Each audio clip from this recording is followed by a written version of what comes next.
Obviously, logistics are important, but let's talk about intelligence gathering. How did the Army of Northern Virginia and the Army of the Potomac know where their opponents were? What methods did they use? Well, there's a variety of ways. First, intelligence gathering is one of the primary roles of cavalry in its traditional roles, and it's the cavalry's job to go out and find the enemy and find the enemy's dispositions and report back. Lee really didn't know where the Union Army was, and that's in part because of the poor decision Lee made in allowing Stuart to go off on this expedition that we're here to talk about today.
One of the great things about the Battle of Hanover are the big personalities we have here. One of them, unmistakably, is Jeb Stuart.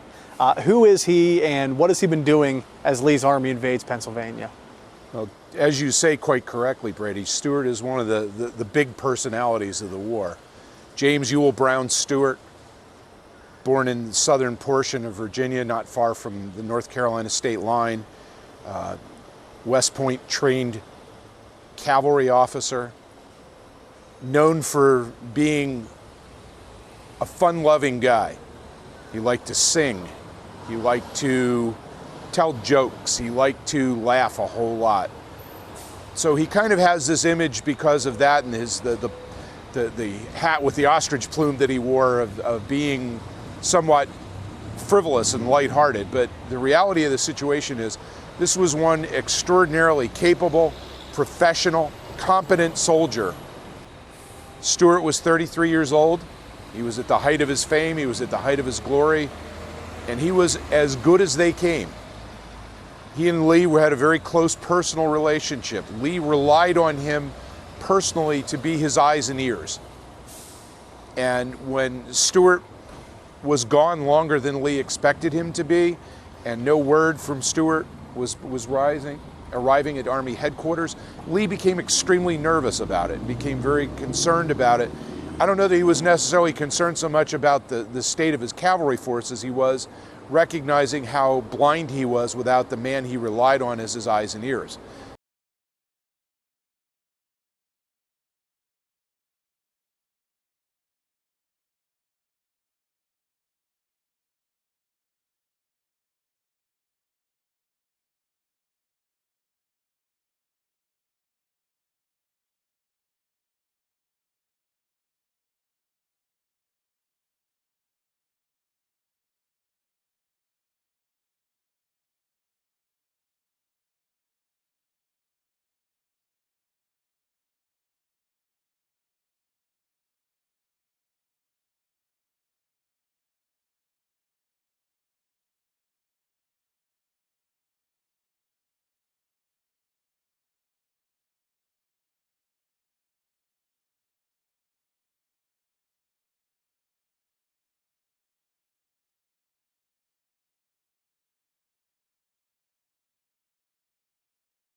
In the lead up to this battle, moving into Pennsylvania, Jeb Stuart finds himself in some pretty uncomfortable situations. What kind of problems does he face?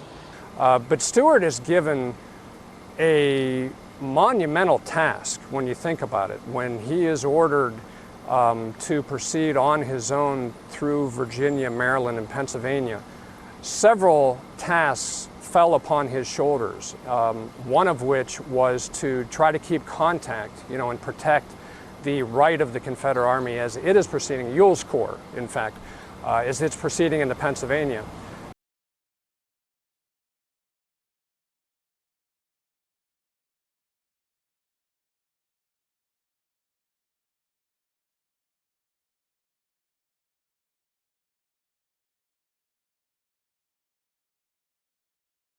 Why Hanover? Why does Stuart decide to do battle with the Federals here? Well, he didn't decide to do battle with anybody. This is a classic example of what military personnel like to call a meeting engagement, which is an accidental encounter between two forces that develops into a general engagement. And that's exactly what happened. Stuart's on his way from Westminster, Maryland to York, which is where he believes he's going to find Jubal Early's division. Hanover's the route to do that. It's a direct road from Westminster to Hanover, Hanover directly to York. Using the same road network, coming from Littlestown, Pennsylvania, and headed in the general direction of York, is Kilpatrick's division. The road from Westminster runs right into the road from Littlestown, just east of downtown Hanover, at a place that at the time was called Buttstown, and that's where the battle begins, is when the tail end of Farnsworth's column, which is at the rear of Kilpatrick's division, is crossing through the intersection as the head of Stuart's column arrives there. And that's what causes the fight to begin.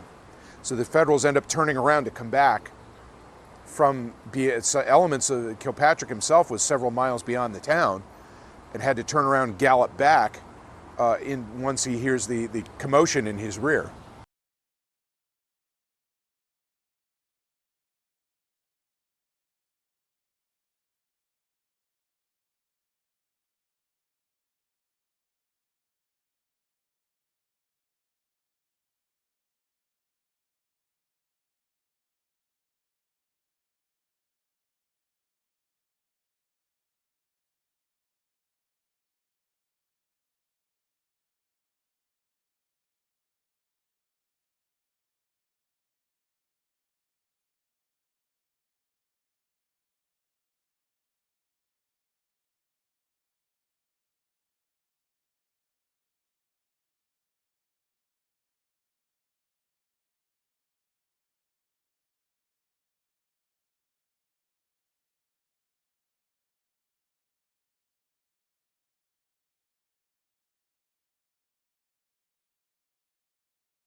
And Kilpatrick's forces were very spread out here, even more spread out than we suspected, several years ago when we were doing research for our book, Plenty of Blame. Custer, with his Michigan regiments, had already passed through the town of Hanover about 2 hours before that, before daylight. Went through the Pigeon Hills and was heading towards Abbottstown. In fact, the head of his column had just about reached Abbottstown. So he was several miles to the north.